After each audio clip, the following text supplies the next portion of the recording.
Hey guys, welcome to Brian's Man Cave, episode 29. Recently I've been reading some posts coming from people about the light guns, or the light phasers, or whatever you want to call them, that came with the Nintendo, mostly the Nintendo, also the Sega, but I mean, most people generally talk about the Nintendo one.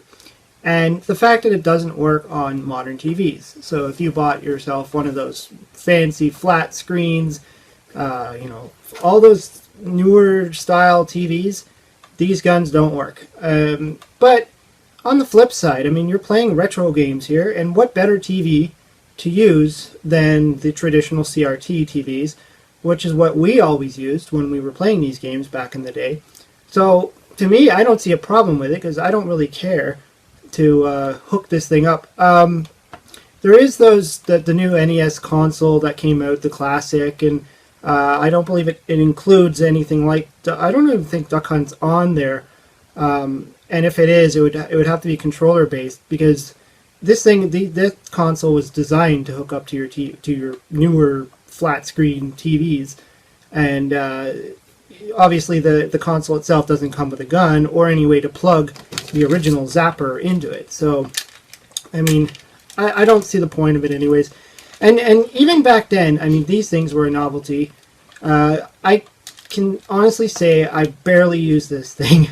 I used it when I got the system. Obviously, the first game I got, the Super Mario Duck Hunt, which a lot of people got, and of course it came with this. And you wanted to use it, so. And there was a lot of games that were released. I'm not going to say a lot. I think it is actually quite a smaller list, but there are some out there. Hogan's Alley, and I don't even know all of them because I don't own any of them. I only got the Duck Hunt that came with the Nintendo. So if it wasn't for this, I probably would have never even used this gun at all. It's not that it's a bad thing. It's just I just never found enough games, or any games for that matter, to use it with. Perhaps that's something I need to do. Maybe I should start looking into it and actually tracking down some of these games. And of course, Sega, its counterpart, also had a light phaser, which came with the system. I mean, ultimately, if I were to compare the two, I definitely like the Nintendo one. Feels a lot stronger, more firmer. This one looks a little bit weirder. Definitely looks like a space gun, whereas this looks a little bit more like a regular handgun. I don't think anybody's going to be robbing any Quickie Marts anytime soon with this. Guy would laugh at you and throw the loaf of bread in your face. But anyways, I mean, this one, the color is okay. Nice black gun. Looks, it fits with the system nicely. Coolness factor. They're both pretty much relatively the same. They both function the same. They both have that glass in there. And obviously that's what reads the light off the CRT. I don't really know the full logistics of how these things work. As far as I know, it reads the light off the screen, interprets it, brings it into sit, and it's not shooting anything. Obviously, we know that it's not shooting beams of light out or anything like that. It's just reading the screen, and that's why it doesn't work on these newer TVs. But anyways, my point of this video, I just wanted to fire up Duck Hunt again, because I haven't played it in a long time, so now's a good time to play it. And try the Safari, I think it's called Safari Hunt, on the Sega Master System, which is the rival of the Nintendo system, and see how they match up, and see which one I like better. And, I didn't really, again, when I got the Sega Master System, I got it with the gun. I didn't get it new, I bought mine used, but I didn't really use the gun. I was playing the other games. And even then, I wasn't playing a lot of it at the time. I just kind of bought it and kind of shelved it for a while. Anyways, let's hook it up and let's see what we can shoot.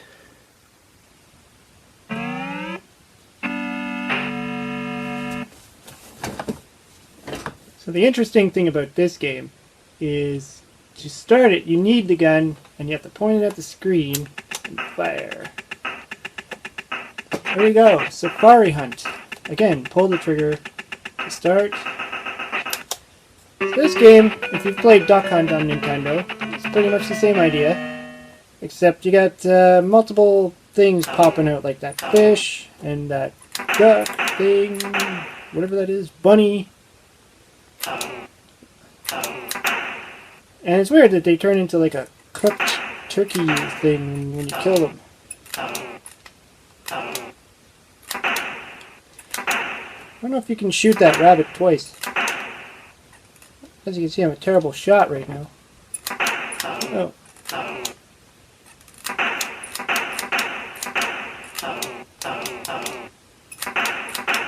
And my bullets are running out like crazy. And I need 10,000 points to qualify, or else the game is over. So far I'm only seeing you only got one option in the game here, so let's try that one more time.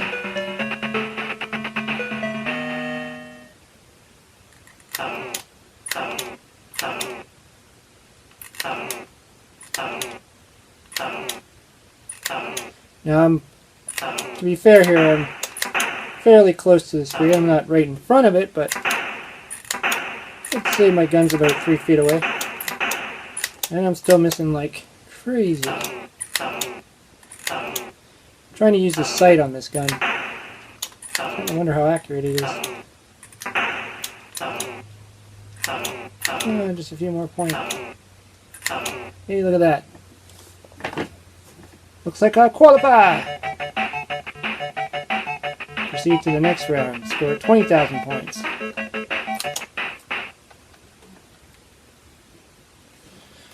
Oh, nice. So we got all different background here. This is different.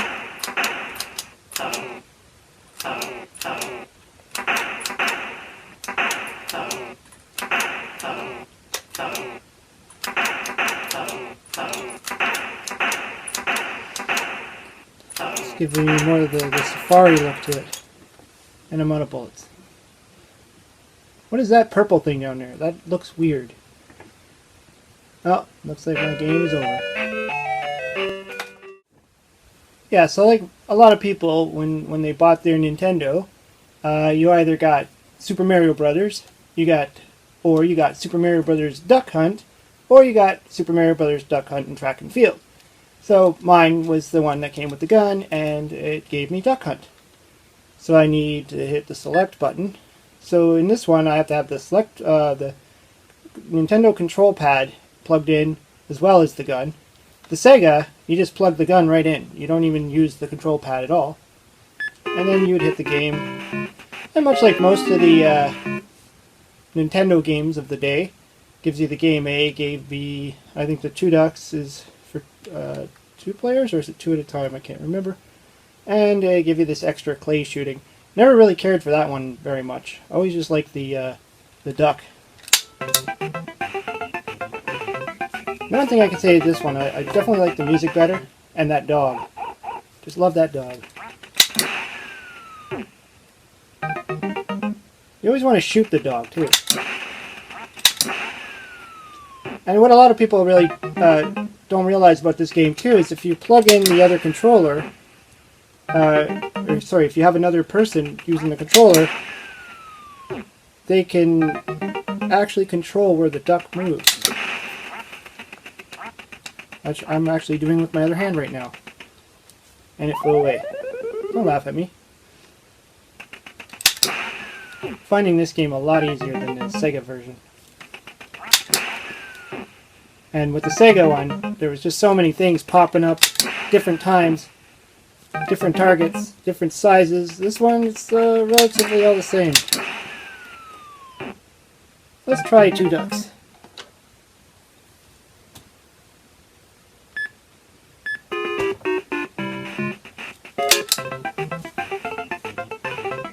Maybe this will give me a little bit more challenge.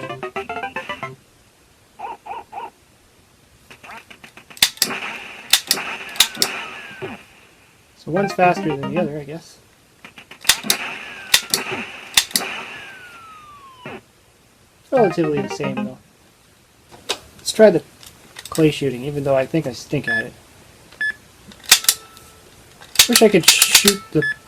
Oh well.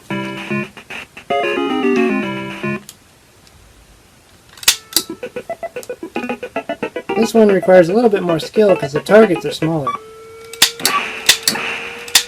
As you can see, I'm not shooting anything.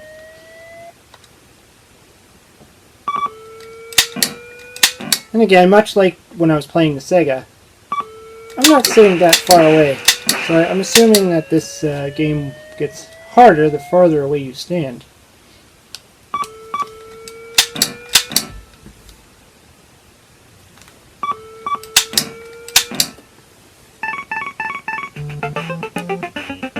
Yeah, each level you have to hit more stuff in order to complete the level. Well, there we have it. 2 really great shooting games. I'm going to have to go... I mean, graphically, I thought the Nintendo is much better. The sound is better. But I felt that the Master System, the Safari game, it had more to do. It had a lot more interesting things to shoot, better backgrounds and stuff like that. It just felt like you were doing a little bit more. There was more different targets popping up. A little bit harder though. This one was definitely harder, and this was. I felt like I was. I guess you have to go through several levels before Duck Hunt starts getting really hard. And like I said, the clay shooting, I'm just terrible at that one, and I don't even find it that fun.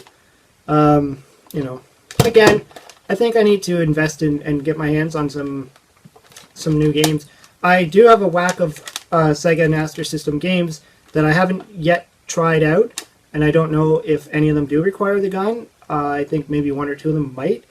And what I would really like to try is a game that actually requires both. Requires the using the gamepad and the gun at the same time.